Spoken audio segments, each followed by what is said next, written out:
Welcome, everybody, to episode 11 of the Toe to Toe Fight Show. It is Matt Nolan in the red corner, Mark Nolan in the blue corner, joined by Piper and Loki. I'll tell you, Loki's a little more skittish than Piper.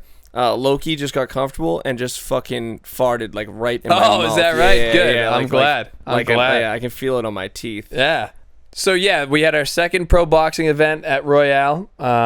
We got an awesome shout out from Chris Mannix on his podcast. Chris hit me up on Instagram. He was like, "Hey, do you have media credentials?" And Yeah, I we're was like for Chris Bannock, yeah, I think we can squeeze you in. Yeah, we were going to put out rose petals. Yeah. So Matt's like, you're the first famous person to want to come to our show. I did. I will say, yeah, I didn't compose myself particularly well when Chris Mannix showed Great up. guy, like super down to earth. Oh, he's the man, dude. So the event was killer. We had like 1,200 people. We did sell out. Awesome production quality. Obviously, we put it on. Does it sound really narcissistic? Yeah, it does. No, the show was awesome. Like we've done like a bunch of like we've done amateur shows in the past that were dog shit. Like it's not. Yeah. No. O'Toole from Galway showed out. He's 11-0 now. He dropped to super middle. He came in at 165, and he looks awesome. 6'3", southpaw, real sharp. Anthony Vieira improved to 7-0. Yeah, but he fought that Nagy kid. Yeah. He flew out of Vegas, but he is by way of Egypt. We saw him on a CES card. Yeah, so when he fought some guy, and I can't remember his name, so forgive me, but he's an indigenous guy who comes out with like the full war outfit, and he's good. And he was the A side, and Nagy beat him like a drum. Is right. Yeah. Beat the shit out of him, and Vieira didn't get touched, and he put out a masterclass. So Vieira is one of those guys. He's funny, awesome amateur, coming into his own as a pro, and now nobody in New England wants to touch him. So I'm throwing money in everyone's face, and no one wants to fight him. Yeah, he's I think he's the most exciting kid in New England. He's the one that I want to see. Yeah, all the time. Like that's but there's so many other guys that were on that card, even at that weight. There was Brandon Higgins, fought Joe Wilson, who I love, but he demolished him. It was the best Brandon Higgins I've seen. Brandon Higgins always looks good, and I was gonna say the same thing. Like he was on another level. Completely rare form. Just demolished him in a fight that I thought would be at least 3-4 rounds. Yeah, right? Yeah. Drawn out. Eric Goff at 47 was on the card. Joe Bush. I forgot about Joe Bush. Looked like a monster against very durable Isaiah Vargas, who just recently went 4 rounds with Kino Luna. Both the Rodriguez brothers were on the card. Ross and Chenille having a dominant debut performance. Zach Fenton made his debut. Yeah, it was really great. Harold Roy with a brutal knockout. Alexis Bolduc and Sarah Colliard probably put on the fight of the night. It was a majority decision in Colliard's favor. I scored it a draw, but it wasn't like a robbery. No, it was a great fight. Yeah. And then in other news, as soon as that fight ended, we literally spent the night in the hotel adjacent to it, connected to it. Yep. Flew out Saturday morning to JFK. To New York, and we cornered fights in Brooklyn at Gleason's, home of Heather Hardy. Shout out to Heather and her Porch Light Fund. And then flew home Sunday and started school teaching on Monday. Yep. Holy macaroni. Yep. Busy dudes. Now we look like Loki and Piper Field. So that's where we're at. Oh, yes. Let's go. Tainted meat. Whoa. Tainted meat. So, here's the first part. Khalil Roundtree under shortened suspension by NSAC, the Nevada State Athletic Commission, and it will be lifted prior to his UFC 307 fight. So I'm gonna we talk about it for a minute. So the suspension's 4.5 months. I told Rob and Matt what the monetary fine was. I don't want to misspeak. I have the number in my head. I'm just gonna. Let me also say I'm a little disappointed in your eye roll of my tainted meat. I don't even know what's tainted love. Yeah, man. Yeah, it wasn't. That's now I get it. That's how bad it was. I tried. Khalil Roundtree under shortened suspension. I was right. I had the number right. And that fine is what, Mark? $157.04. That's gonna set him back a while. Yeah, he's gonna be feeling that for a minute. So there's a lot to consider with this because it is actually atypical. So can you explain some of this in terms of the actual? It's barely atypical. So it's DHEA, right? So it's like it's a true anabolic. Yeah, DHEA. So tainted supplement. The company. So he voluntarily gave out the information saying like, hey, I took a tainted supplement, I'm gonna pop positive. Well, already I feel like a lot of that's atypical, Mark. So right now, that happens. He volunteered that he's gonna test positive. It is actually a tainted supplement. And the company came out and said like it was an egregious mistake. They're so apologetic, probably because he's like, dude, someone has to pay this $157.04 fine, and it's not coming out of my pocket. Yes, pal. Exactly. But then so all right. So all that aside, so 1, genuinely a tainted supplement. Yeah. 2, he voluntarily gave up the information. The supplement company also said we are at fault. But then you look at it, it's like, okay, well, he did take an anabolic steroid. They said the amounts shouldn't have any performance-enhancing capabilities. So all of this... But then they give him a 4.5 month... So, all right, shelve that just for a moment, right? So look at it. So a few things... the most important part of the conversation for a moment, sure. Shelve it for a moment. Yeah. So leading up to it, though, no, but it at least doesn't reek of like some of the other stuff, like Anderson Silva's boner pills and... Chad Mendes's eczema skin cream and Frank Mir's kangaroo meat. At least with this one, he goes Overeem horse meat. Overeem's horse meat, yeah. and again, I'm not saying whether or not he took it intentionally. I'm not whatever. What I'm telling you is this: the company admits fault, saying that we did have this anabolic substance in our supplements unintentionally or unlabeled, what have you. Yep. Khalil Roundtree identifies the fact that he consumed the product and admits fault, right? So all of those, and additionally, the amount we're told is a negligible amount for a performance-enhancing standpoint. All those things, fine. So all those things make it at least less typical because a lot of people, when they do it, right, don't take any ownership whatsoever. Like a guy like Ryan Garcia was like, tainted supplements, I don't even know what Ostrine is. Oh, the Ostrine doesn't even help you with this. Like all of a sudden he's like a master in Ostrine, but he's never heard of it before. Now talk about the elephant in the room. If it was Chris Dawkins. The Chris Dawkins? If it was Muhammad Makayev, who's undefeated. Stinks. Yeah, what about him? They get suspended for a year and there's no fucking way. And the fine's not $157. So why? Because if you are going to make Dana money, it's because nobody gives a fuck about Khalil Roundtree. I like him. He's a great finisher. I know what you're saying. But he's the vehicle to make Pereira money. He's the vehicle. And to keep that, say it, Magomed Ankalaev out of a title shot. So basically, like, and you could put your tinfoil hats on. So, and this all kind of goes back to Connor, I believe, is when they allowed Connor back in the testing pool, they basically shelved USADA for VADA.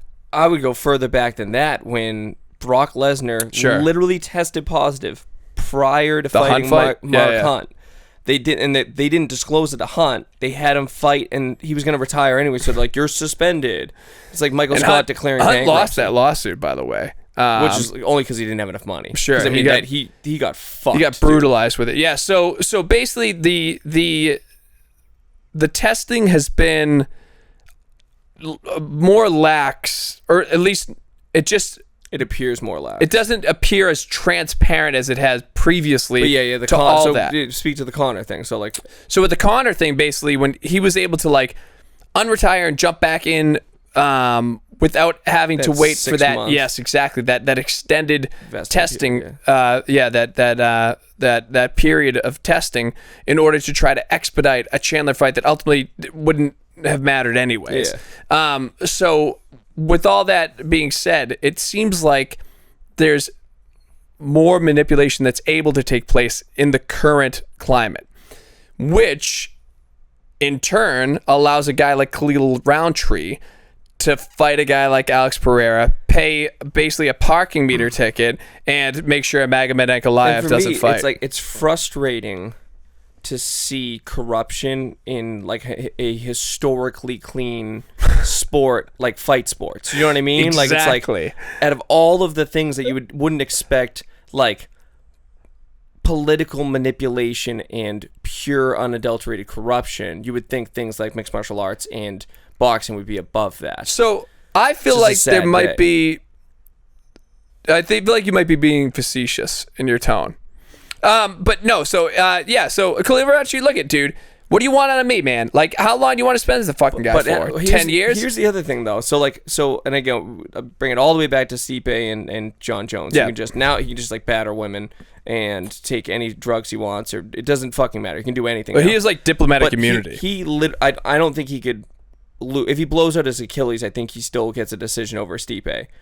What if? So Roundtree is not going to win this fight, obviously, but he has tremendous one punch knockout power. Pereira has some defensive liabilities. Yep. So if he catches him, what does Dana do now? Just as a rematch, and Pereira will eventually knock him out. So there you go. Because like, I mean, think of it as like Matt Serra beat GSP. Like that's a good example, right? Like.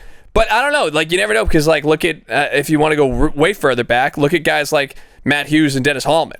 Like, Dennis Hallman caught him in a quick submission, and it's like, it was like under a minute, and then they fought again, and then all of a sudden, Dennis Hallman caught Matt Hughes in a quick submission. Dennis Hallman's other claim to fame, Rob, you might not know this, he fought in the UFC. So the UFC now has fight gear that you have to wear, like Venom fight gear. Dennis Hallman fought in a thong. Well, hold on. This is before. So this is back in the day when, so it wasn't quite the 6 months per pay-per-view period, but it was one of the first free UFCs on network television. Yeah, so he fought in a, like, not a thong, but like a Speedo. And then his nut just fell out. His full nut. It was and like Dana was it was a super tiny, perfectly shaved nut on national television. Excellent, like apricot-shaped nut. And then then Dana was very upset. They had to modernize So to bring it around, Khalil Rountree took drugs. He may have taken them on purpose. He presents as a guy that is very fit. He's an older gentleman. He's an older dude. But yeah, so this one steroid or it's anabolic agent, whatever you want to call it, like he probably took accidentally. Yeah, but it doesn't matter. The story really is that he could be caught with a needle in his ass cheek, and he would have been able to fight Pereira because he moves the needle. So to be fair, this is for something that he popped back in when he was supposed to fight Jamal Hill. Correct. And he was already kicked out of one fight for 303, right? Yes. Yep. Okay. That was the Jamal Hill fight. And the fierce punishment for having to withdraw from the Jamal Hill fight was to immediately just grant him a title fight for no reason because correct. He's not Dagestani. Yes. And can't strike. Even though Magomed's on like a 5-fight tear or whatever. Just one line in the story that I thought that was interesting, and you guys can probably speak to this because you guys are trainers and I just hold cameras inside of a gym. It said that it was a customized substance. So can you guys talk about that? Like, it's obviously not something that's off the shelf. Yeah, so these guys can go, like, it's basically, they're boutique. I mean, I don't know, do you call it a vitamin shop? It's basically like you call this place and you're like, hey, I want some sort of complex that does X, Y, and Z. So you can get like, B12, you can get, Anavar, whatever you can get, you know what I'm saying? But by the end of it, dude, in reality, that's why some of this stuff really doesn't pass the smell test, because it's like you go to these things and it's just like an easy, and you can go to suppliers that are like Veda compliant. Like they literally will. They're like we are Veda compliant. They're not going to be tainted supplements. But these guys are like, nah, just give me that mix. And it's just kind of weird that like you go to like a place like that and they're like, oh shit, we accidentally put anabolic steroids in your, like, well, you know what I mean? Well, like, why do you have anabolic steroids? My guy? So I don't know. There's like, it sucks, but I always like err on the side of like Mike Bisping and the Diaz brothers, and they're like, who's on steroids? And he's like, fucking everyone's on steroids, dude. They might be the only three. I just think everyone's on steroids, dude. I think fucking everyone's on steroids, and most people are just better at hiding it. I mean, fucking Sean O'Malley. Oh, actually, we'll fucking get to that. Is that next, dude? Yeah, let's get to it. All right, good. All right, O'Malley, new study shows that Austrian can be transferred through sweat. Rob, do you have this actual fucking article in front of you, dude? Okay, because this is going to be an interesting read. I would love to see the MIT double-blind study in which O'Malley shows that Austrian can be transferred through sweat. By the way, Austrian very well may be transferred through sweat. But I don't know, dude. This is... So what I was going to say about O'Malley to begin with is a guy like O'Malley, who is a stud, right? I find him at times insufferable. He had that take on heroin where he says, like, I could try heroin and, like, not get addicted because I'm not a pussy. So I'm going to say that again. One of O'Malley's takes, I'm going to say this again. Sean O'Malley, and you can look this up, because he was on a pod, it might have been his pod, and he was like, I could try heroin and not get addicted because I'm not a pussy. So that's not a great take. You know, like Hot Ones. Oh, the so thing? He did like a question and answer where he just injected smaller amounts of heroin until he got to like the final round just to prove it. That is not true. No, but like I would watch that. It's called H1s. So Sean O'Malley, not a great. I guess not. He has hot takes. I just don't know that I would co-sign them. So yeah. So this dude. Going back to it, he has tested positive for Austrian in the past, correct? Is that the... Yeah, and it's not technically a SARM, but it's close to a SARM. I always screw him up. But it's, so for those not familiar, listen, everyone that's the ignorant, right? And I don't mean this as like disparaging comment. When people hear PEDs, I think they just immediately assume you inject a needle in your ass and you get fucking jacked, and it's everything's a steroid. That's not the case. Like a lot of these stuff, they're cutting agents. They help you, like, you know, when you're manipulating your weight to get down to a lower weight class, it helps you get the rest of that weight off. Guys like I always go back to who's the outfielder for the Red Sox? Manny Ramirez. Manny tested positive for like elevated levels of estrogen, and the reason is it's a masking agent. When you're taking anabolic steroids. Exactly. So there's like all kinds of shit you can test positive for. So when you look at a guy like O'Malley, who, by the way, like, I'm not shitting on O'Malley, but he doesn't present as like a fucking Adonis. Yeah, he's a very skinny, slender dude. He has one punch, wild knockout power. Even knockout power in his hands, his feet, his knees, what have you. Yep. But when you look at him, you don't go. He's built more like a cyclist. You know what I mean? Exactly. Like when he wears a button down and goes to fucking Whole Foods, no one's like, oh my god, look at this Greek god, right?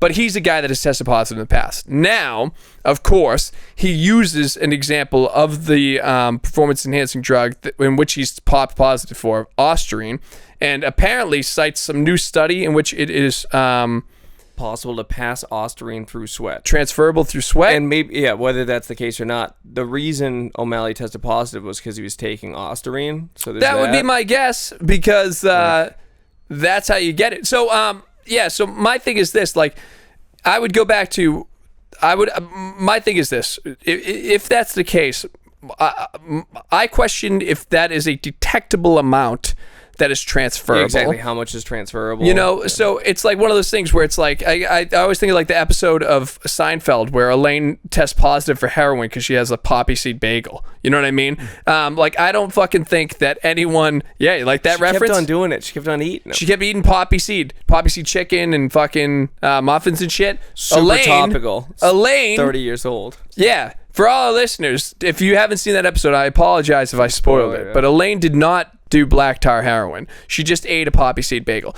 But the idea that one would test positive for Austrian, because if that were the case, right? Think of it this way: like, how many mixed martial artists and boxers and pugilists and what have you, kickboxers are in the gym sparring, and especially rolling. If I'm at ATT, like, if, you know what I mean, or top level wrestlers, judicas, BJJ if competitors. I'm not on gear, I mean, there's going to be guys in the gym that are. If that's the case, everybody would be popping. Yeah. Why did just O'Malley pop? This particular article was quoting, so it's Bloody Elbow, and they were quoting his podcast, where he said, "I remember it happened. My levels were so low. The scientists were like, it has to be a tainted supplement. They tested all the supplements I was taking at the time, and there was nothing in there." And then he said that it was me, Tanquino, and Kyler Phillips. We all trained at the same gym, all tested positive, all levels so fucking low, none of us took anything. We all swore in our lives, the champion continued. I mean, they all go to the same fucking smoothie shop at the end of the day that has Austrian. I think he's blaming it on some other guys that came in the gym that he rolled around with that might have transferred that way. To me, what that sounds like is a guy that goes on a bachelor party, comes home, and blames gonorrhea on a dirty toilet seat when his wife starts itching every time she pees. So, did you call gonorrhea? Fuck. No, he didn't. Did he? Guys, gonorrhea. I wish I was listening. Damn it.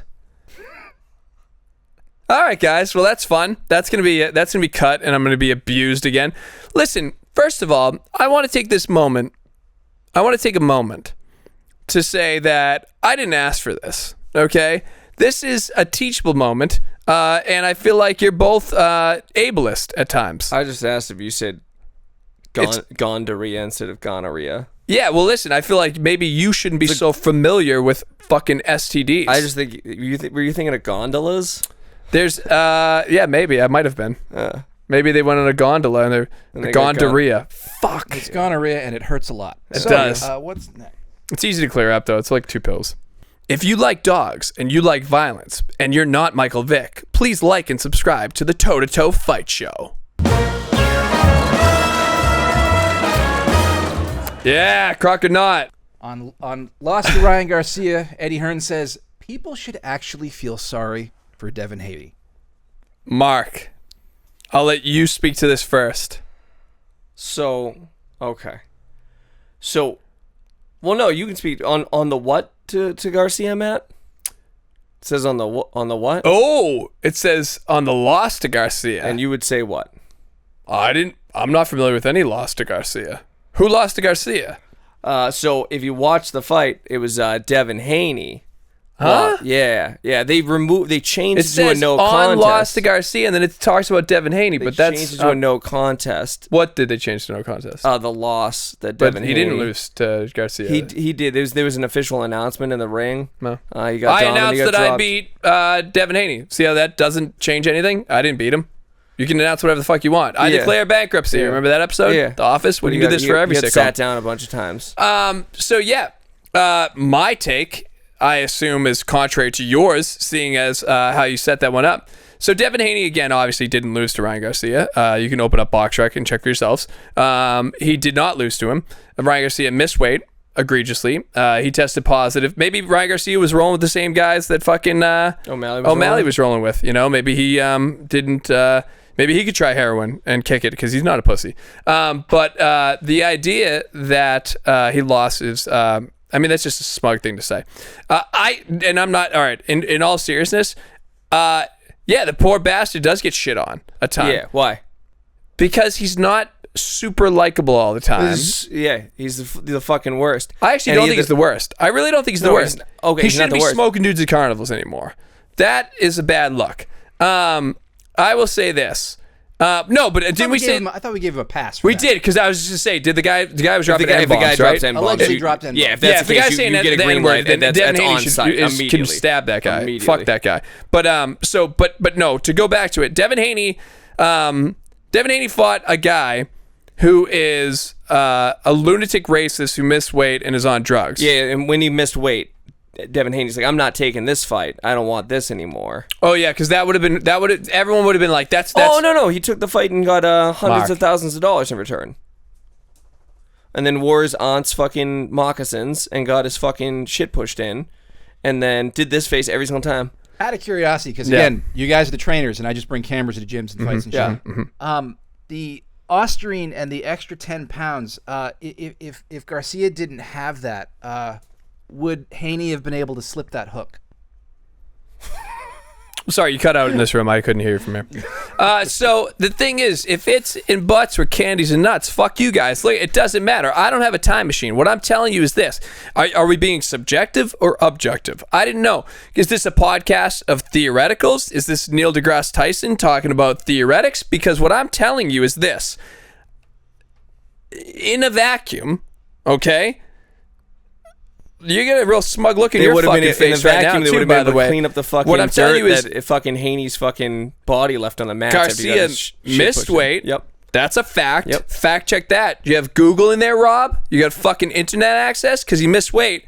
He took a fucking PED, which he fucking didn't know anything about, and all of a sudden he's an expert on it. Not allegedly. It came back in like fucking multiple test samples. He's racist. That's just a character flaw. That's subjective. I believe it's a character flaw, but he is racist. And then from there, it was turned to a no contest because he cheated, so it's not a loss.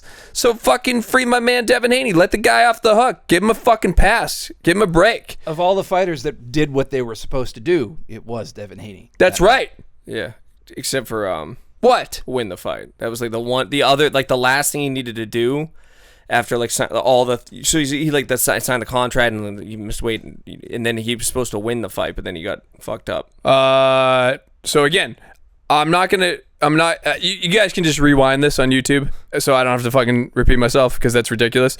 This is the Toe to Toe Fight Show with just one mic now because I don't know what to tell you, Mark. You have one guy that cheated to the point that Oh my god, dude. Even the sanctioning body kicked him out, Mark. They were like, get the fuck out of here. One sanctioning body. There's so many other belts. One carnival kicked Devin Haney out. One sanctioning body kicked Ryan Garcia out. Which, let's weigh those two. We don't even know if the carnival kicked him out, frankly. We don't have that. That's me speculating. That's more speculation. So again, if we're going to be subjective, I don't feel bad for Devin Haney. The fact that he got a no contest out of it was a fucking gift. Like, you're welcome. Like that was his door prize. So that was his gift. Yeah, that he got to remain. That's his cross to bear. Remain undefeated after getting fucking destroyed by a guy that everybody thought wasn't taking the fight seriously and was going to get run through. Why would people think he wasn't taking the fight seriously? Because he was making... Because he missed weight egregiously, because he took... statements on social media? Yeah, defamatory statements about every protected class on Earth, except for the Japanese, which is why he's over in Ryzen right now. So I guess the takeaway, since we have to weigh in on CROCK or not, if I have to make one statement, it's fuck you. Eat shit, Mark. Devin Haney. I'm becoming... You know what I'll say? This podcast has maybe a Devin Haney fan. Are you a Stevenson's fan? No. Are you a Bilal Muhammad fan?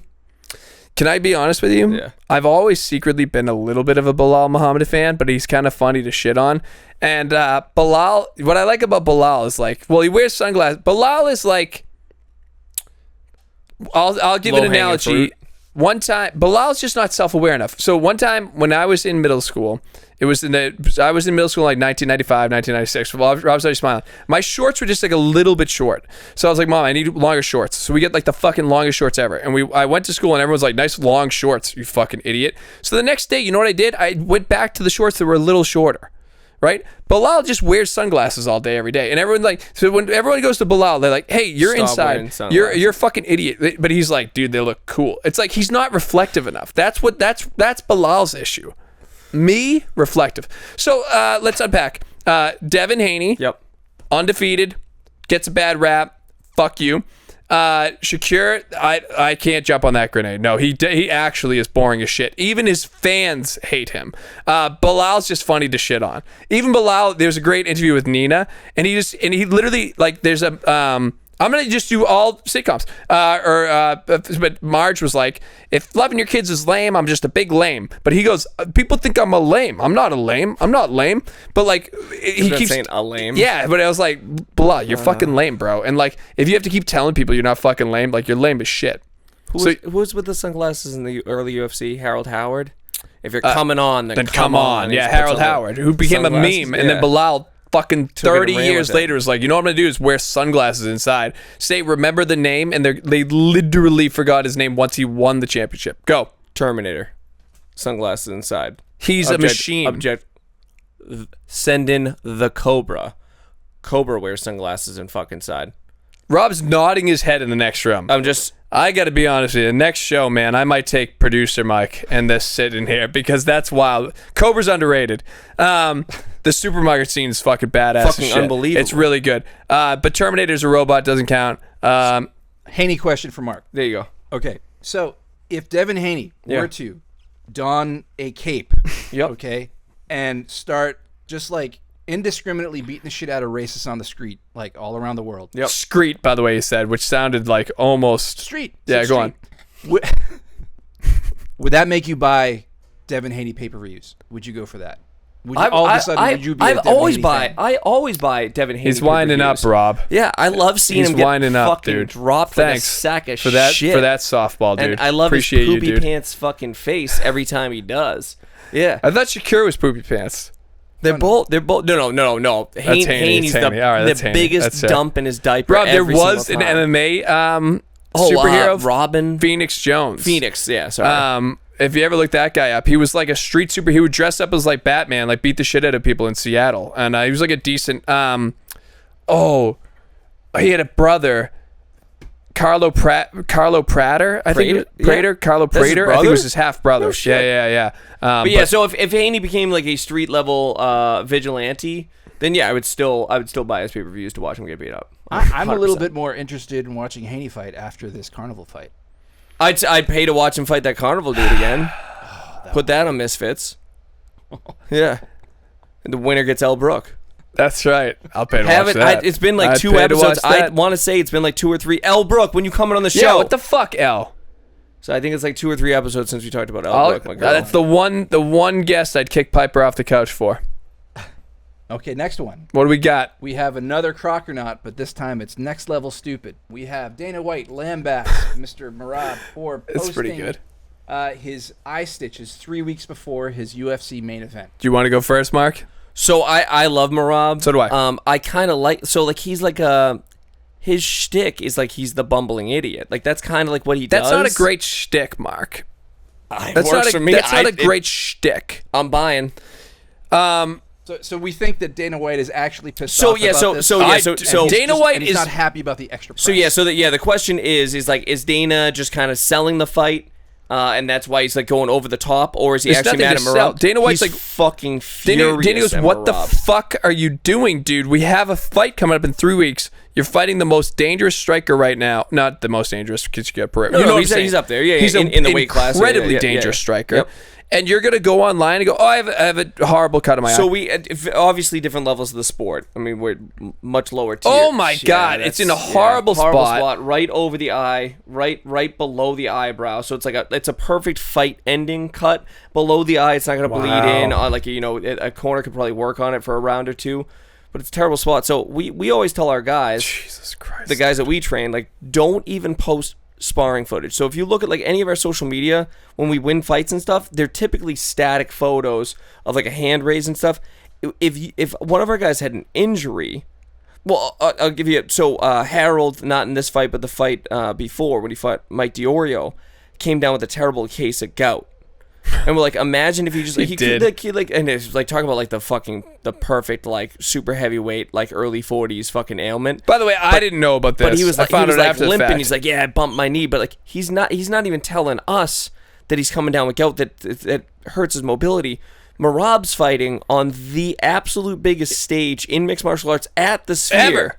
Ever. It's the biggest UFC event ever. The biggest UFC event ever. But here's, again, for instance, Merab has posted a video where he was going to do an ice bath in like a frozen lake or river. He decides to dive headfirst into the frozen lake. Frozen lake, folks, it is made out of ice. Actually frozen. He lands on his head and neck as if he just comes out and rubs his head. Like he is. It's like if you jumped into concrete head first. It is what you see in like News Channel 5. They'll be like, this week in Wellesley, 17-year-old boy paralyzed from the neck down because he dove into a frozen river. Yeah. Oh. Did you find it? I mean, he genuinely just dives headfirst into a frozen lake. Then he comes out and he goes like, oh, like and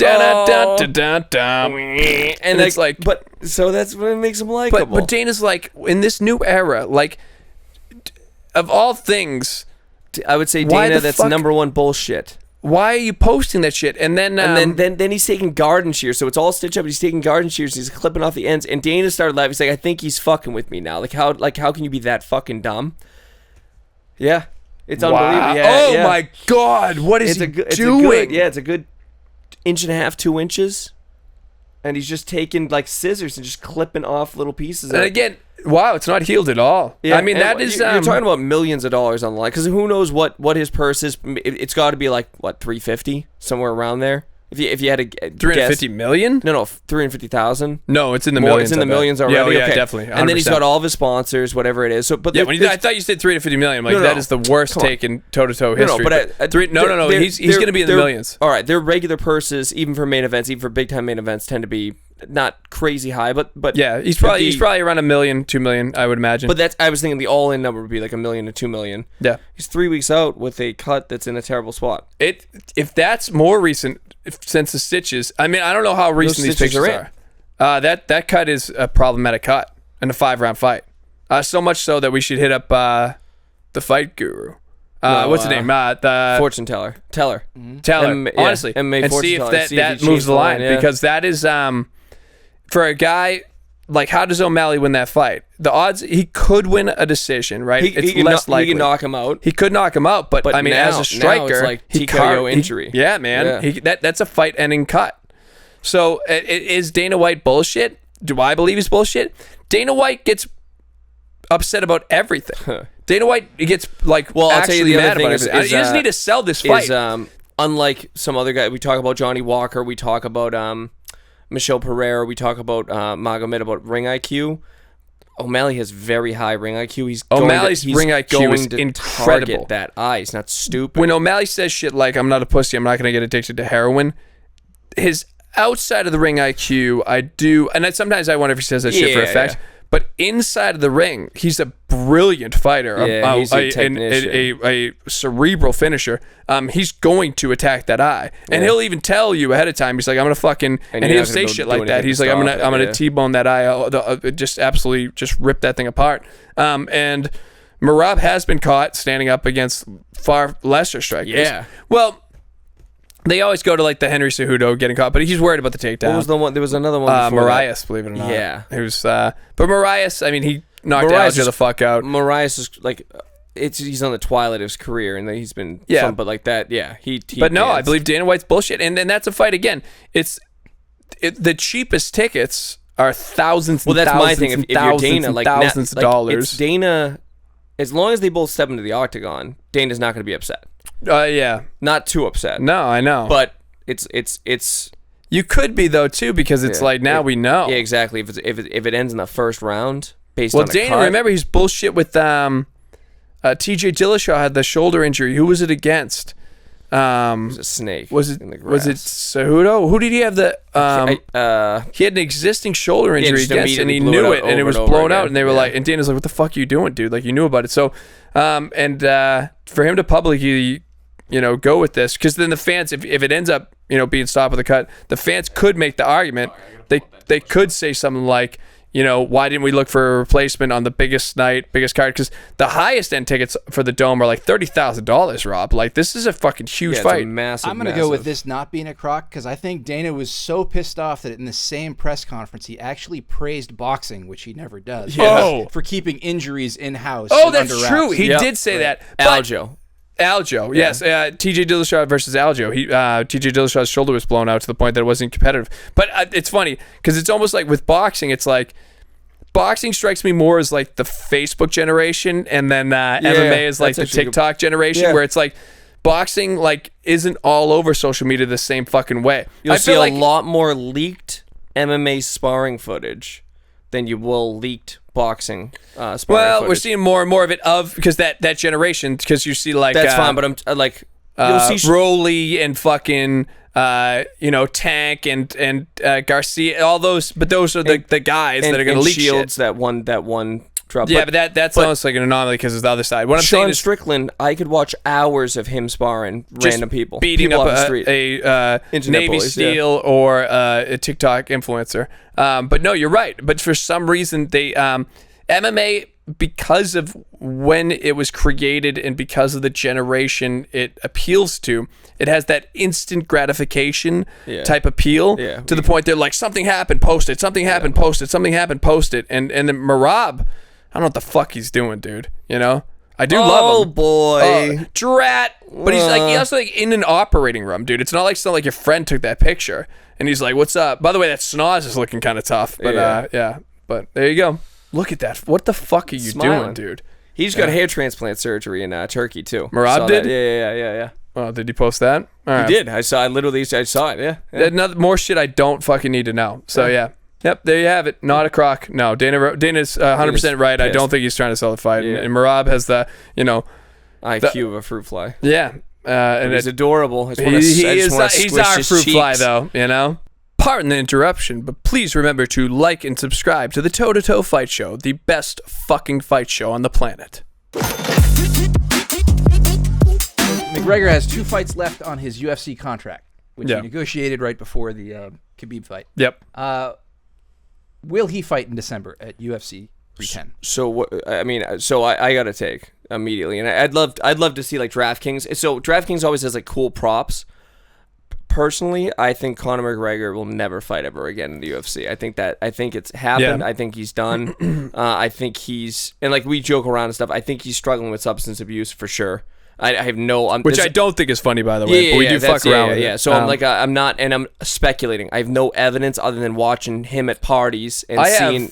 seen anecdotally. Like I was say anecdotal evidence. I mean, so in terms the contract's interesting because it's 2 fights left. I'm interested to see if there's a termination clause in terms of like length and duration, because if there's a 2 fight 2 years, or if it's just in perpetuity, like he needs to fulfill it, because really like a 2 fight contract, what the only person that benefits from that is the UFC, because Conor is a guy that can make money fighting anywhere. Yep. Conor could, wrestle a pig and he'd print money.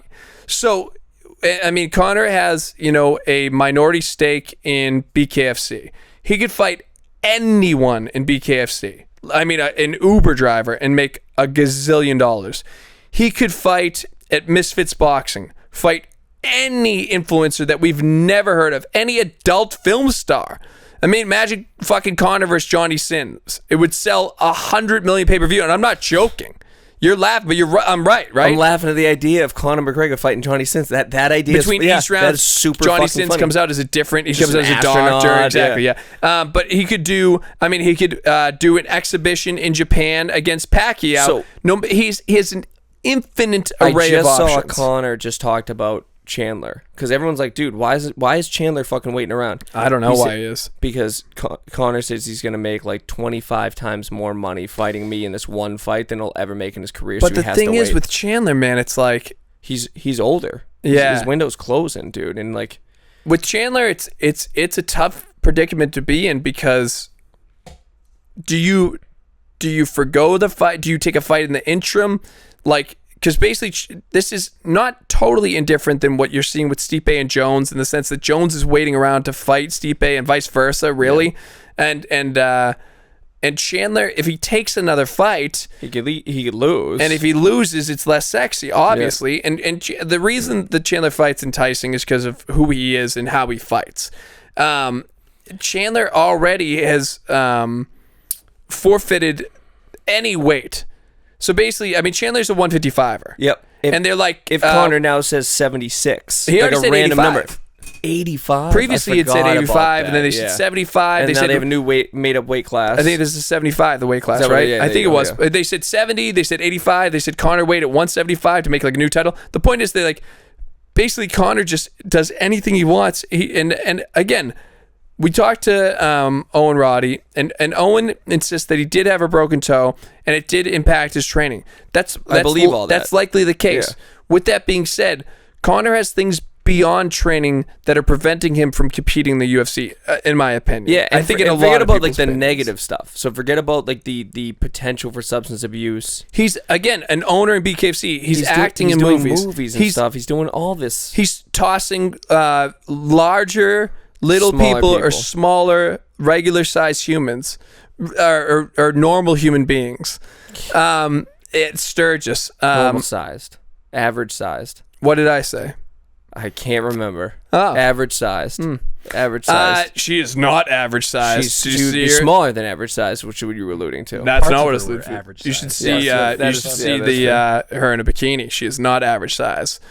Little in the middle, but she got much back. But yeah, so Conor has his hands full with a little person's butt. But sometimes. yeah, I mean, for if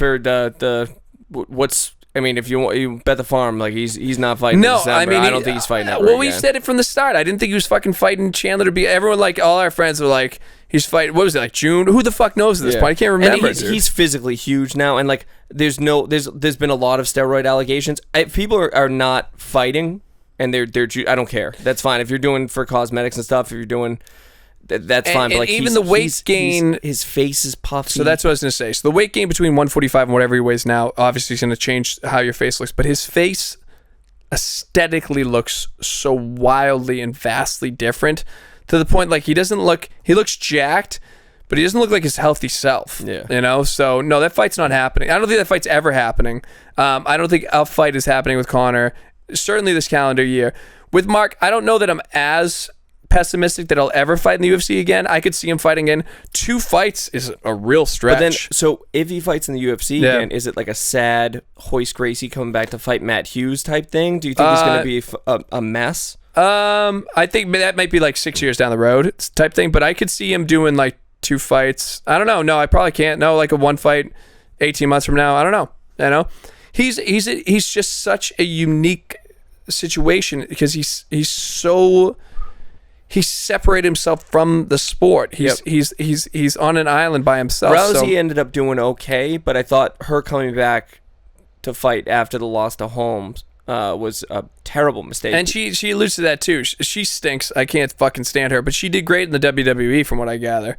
Yeah, I think she did. Yeah, she's a fucking Sandy Hook denier, and it killed her career. So it's it should have killed her career. Sandy Hook happened, and Ronda Rousey's a piece of shit. Hey, out of curiosity, have you guys ever seen a UFC contract? Because one thing that Mark mentioned I thought was kind of interesting about how, Chandler isn't going to make the kind of money that he could make fighting Conor if he fights anybody else. But like, if you sign a UFC contract, isn't there some money or per fight money or total fight money? Like. We've never seen a UFC contract proper. We've seen some bigger ones, like we should get one. I don't want to go into too many details. Yeah. About, like I won't say details. No, that's but fair. We've been a part of like BKFC. We've had people fight on BKFC, so we've seen those contracts for like major organizations. So it really depends. There can be some nuanced stuff and Conor's contract. Well, I'll give you an idea. No. So there can be something like this. So I'll give you an idea. So a lot of times, there's escalation clauses. So I'll give you an example. So when we fight for, and again, I'm going to try to be ambiguous just for our own sake, but there are escalation clauses local big organizations. With some organizations we've competed with, where if you sell X amount of tickets, instead of getting 10%, you get 20%. Same thing with pay-per-views. So if Chandler has a pay-per-view clause with Conor McGregor, when Chandler headlines a pay-per-view, if he headlines against Ilia Topuria, conversely, if he were to headline against Conor McGregor, if he gets pay-per-view points, his purse is exponentially and even talk higher. about like a massive fight like Chandler Gaethje when that happened, like, huge fight. You're talking the about numbers are sparse comparatively compared to what Conor does. So Conor, if you look, Conor has basically 99% of the records for pay-per-views in the UFC. So what he's saying is probably true. Yeah. Because my guess is that Chandler does have a clause, an escalation clause regarding pay-per-view buys, and if you were to fight someone of Conor's caliber, there is no one. It's there just is no Conor. one. So Conor has transcended sport. So Conor he's like the Mikes of the 80s. He's Mike Tyson, he's Michael Jordan, he's Michael Jackson, where it's like whatever they do, the amount of money that's associated in the social like clamor over these people is so over the top. Yeah. Like if Michael Jordan was doing something, people are all over it. If Mike Tyson was at a club somewhere, the city block is shut down. If Michael Jackson was somewhere, everything stops. The world stops. Yeah. If Conor fights again in the UFC, it's we watch it because we're MMA fans. Dorks who never even fucking heard of the sport. They're like, I like pro wrestling. I love that Conor McGregor guy. And Mark and I are school teachers, and there's people that don't know. Again, just to go to the Mayweather don't know shit about boxing or shit about fighting, and they're like, "Do you that Irish guy? Don't you love that fucking Irish guy?" And I'm like, "Yeah, Conor McNugget, we get it, dude." But so he just transcends it. No. But also keep in mind with something like this, they're making up weight classes and shit. It could be a new contract with someone like Chandler, where if it's 175 and it's a title fight, then they can also add different clauses and escalation clauses. So there is shit like that you can. I don't really know what the Venom deal's like, but the Reebok deal, like it was X number of fights, you get $1 amount, X number of fights, but if you're a champion, you get another dollar amount. So yeah. There's a lot to it. Yeah, so what Conor's saying regarding contracts and money, I think that's like one of the things that's absolutely it's accurate. Definitely true. Definitely.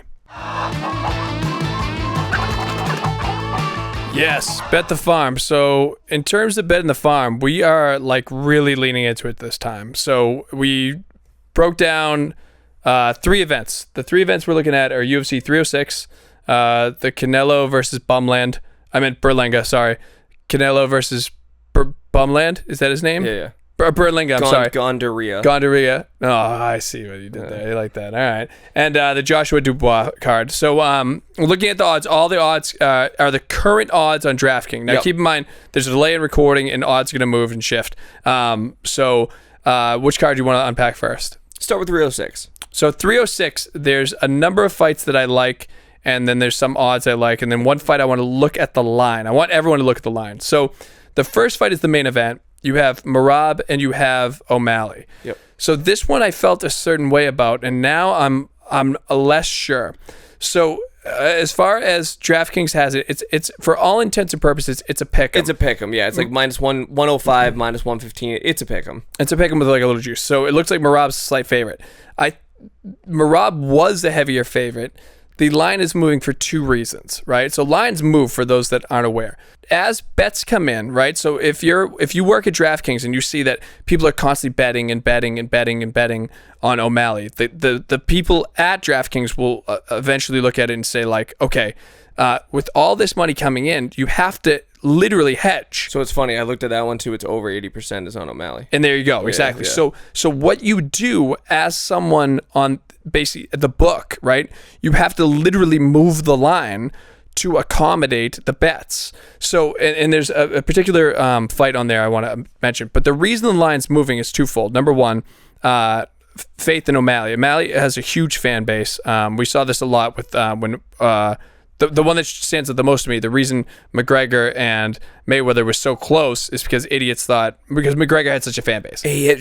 Mayweather has trouble with lefties historically. One left hand dude. He just got to hit him once. He's got crazy. Mayweather never got hit like that. But anyways, but additionally, I do think the Merab cut has thrown a wrench in the mix. Yeah, so it's funny because I really liked Merab in this fight. I'm pretty much I don't want to touch this fight anymore. This is a fight that I already have a bet in for Merab with DraftKings through the app. This is one that I'm sticking with that. Obviously, you can't renege, but at the same time, I'm not going to go heavier. Yep. I hope Merab's cut heals. I hope he's able to grind it out, but I will not be doubling down on it. One fight that I did once again bet through DraftKings, and I still like, and the line's starting to move, is Shevchenko and Grasso. Yeah. So Shevchenko was the underdog. She is still a slight dog. I know it's listed as essentially a pick'em. It's minus 105, minus 115. I can't remember who, but it's I got her as a slight dog. Yeah, I still like Bullet a lot in this fight. Shevchenko is a matter of, if you look her on paper, if you just bring up her sheer dog, it's not reflective of her abilities. There's so many close decisions, suspect decisions. I mean, I believe she beat Nunez, twice. Yep. And Nunez is the greatest to ever have done it. So, and Grasso, I believe, is good. I don't believe she's great. Yeah. I really, really, really like Shevchenko, especially on at the current lines. And again, the earlier you can get it, the better. Which leads us to the third fight that I think everyone needs to keep an eye on. And that's Ortega-Lopes.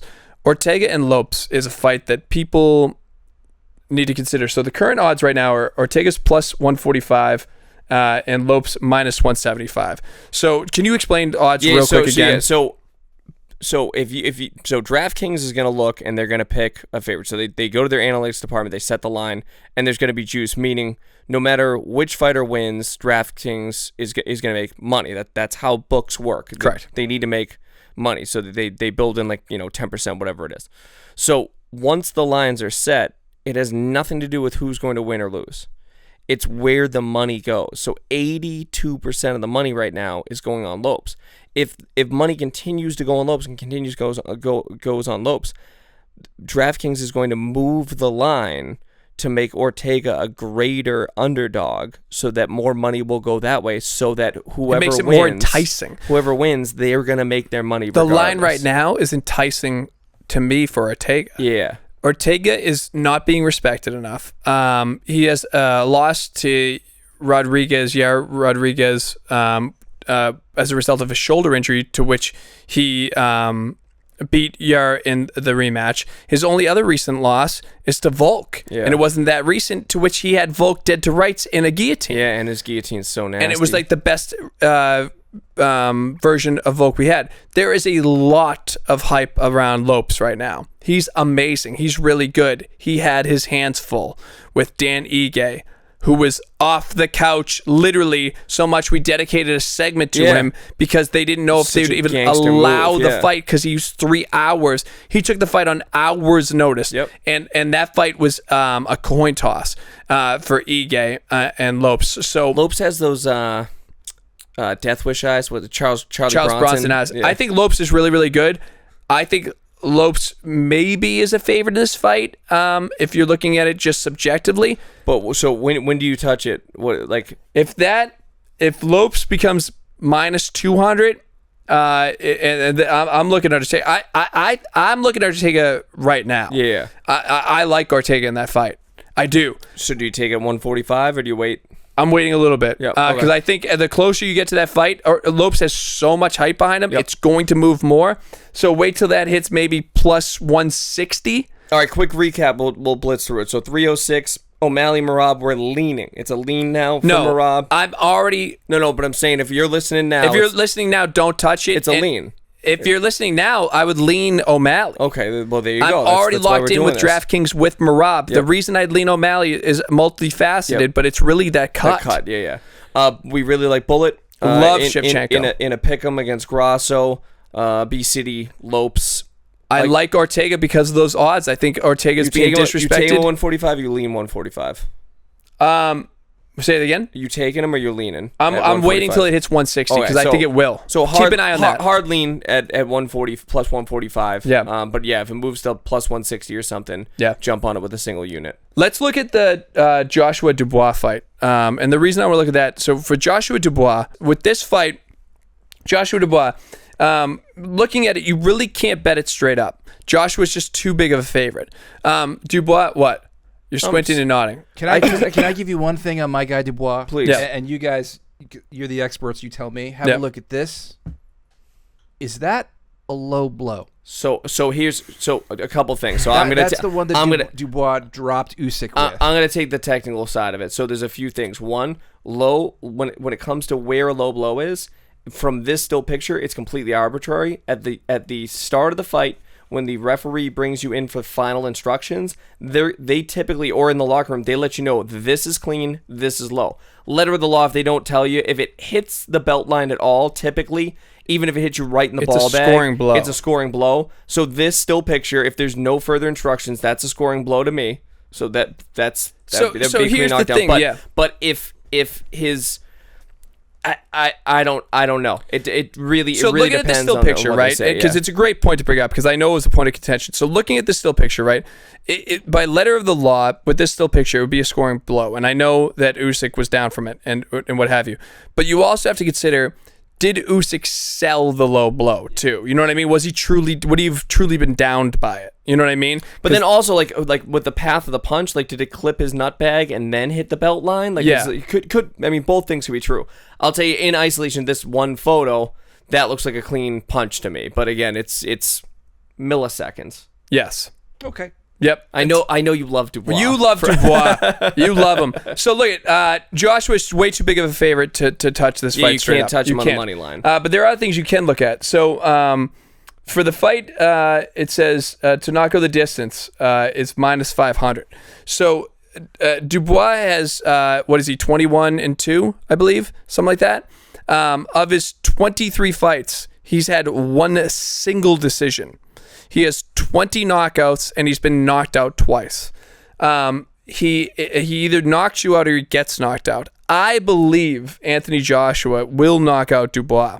So I would bet 2 bets on this fight. I would not do this as a parlay. Would you do a 1 unit on not goes the distance, half a unit on Joshua by KO? I think I would do a unit on each. Right. So if you look at it, for the fight to not go the distance, or to end within the distance rather, it's minus 500. Right, so that's what's considered a square bet, meaning it's like an obvious play, right? I would bet that the fight does not go the distance, right? It's minus 500. Additionally, I would double dip on that and bet that Anthony Joshua wins by way of knockout, and that's minus 240. The reason I bet that both ways is that I believe that Anthony Joshua will knock out Daniel Dubois. Anthony Joshua has proven to be chinny. Anthony Joshua has been dropped emphatically by the likes of Vladimir Klitschko. He's been dropped by Andy Ruiz. Yep. He's been dropped. He's been clipped. He can get hit, and Dubois has emphatic power.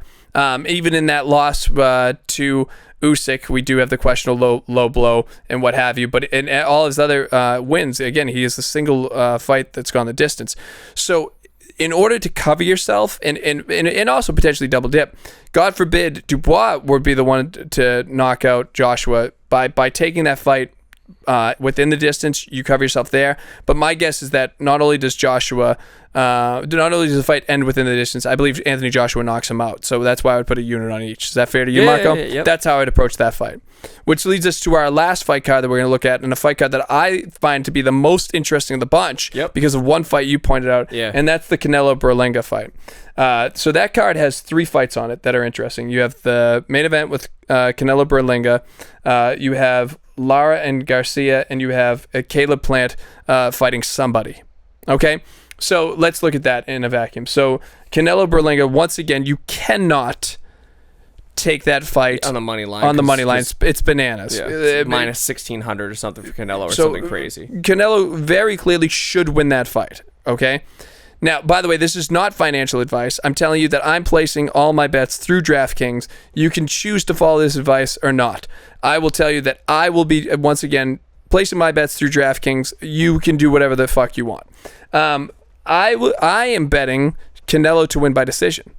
Berlanga is a bit of a question mark, but he is undefeated, and Canelo's last 5 opponents, win or lose, he has gone the distance with. And the line for Canelo goes the distance, or by decision, is plus 250. So plus 250 means the odds makers are predicting this to not occur, meaning that this is an underdog bet. So if you bet $100, you are winning $250. But if you bet $1 million, you win $250 million.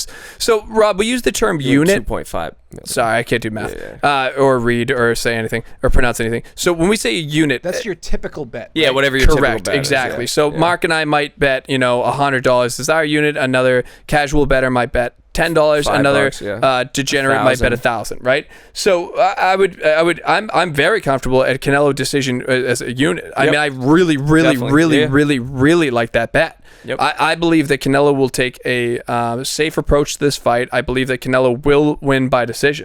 Then Lara Garcia. Yeah, Garcia as the dog on the money line, plus 180. Erislandy Lara is... He's very good. He's awkward as fuck. And he's having this weird renaissance where he's having this late career resurgence. Those don't typically last very long. Yeah. And also, it's against pretty good opposition. Yeah. Like solid opposition, but not. They're he's not blowing world-class. away world-class guys currently now. Danny Garcia, I think, is being disrespected once again, and it's like a little bit shocking that the line is that plus egregious. 180. Plus 180. I like Danny Garcia, as do you. Caleb Plant. There is only odds to win.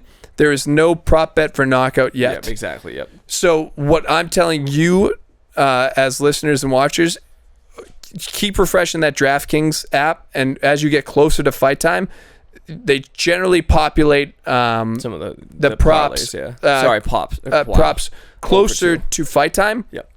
When they add Plant by knockout, and by the way, Plant is not necessarily a wild knockout artist. He does have, like, the Jarrell knockout is vicious. Yep. There are some good knockouts on his resume, especially later in his career, actually. He's become more of a knockout artist, honestly, in some ways. This guy he's competing against, it's real disparaging. I feel bad saying it, but because I don't even know his name offhand. He's like 28-0 or something like that. He is the exact guy that we see on the local level that has been built up to get knocked out. On these club shows, he is getting B-side pay. He's He's probably got a going to make tremendous paycheck. He's going to make $25,000 to $50,000 to get knocked out by Caleb Plant. Yep. That's my guess. That's what it is. So when the odds come out for Caleb Plant by knockout, that's what you want to watch out. If by the way, they might not add it. Yeah, and if it's anywhere like minus 250 or something, no, it's going to be plus money. Plant by KO. No. Sorry. Minus money. I apologize. Yeah. Of course. If it's anywhere around like minus 250, if it's minus 500, I would take it. He's going to kill this guy. No, I know. It's just okay. Yeah, 100%.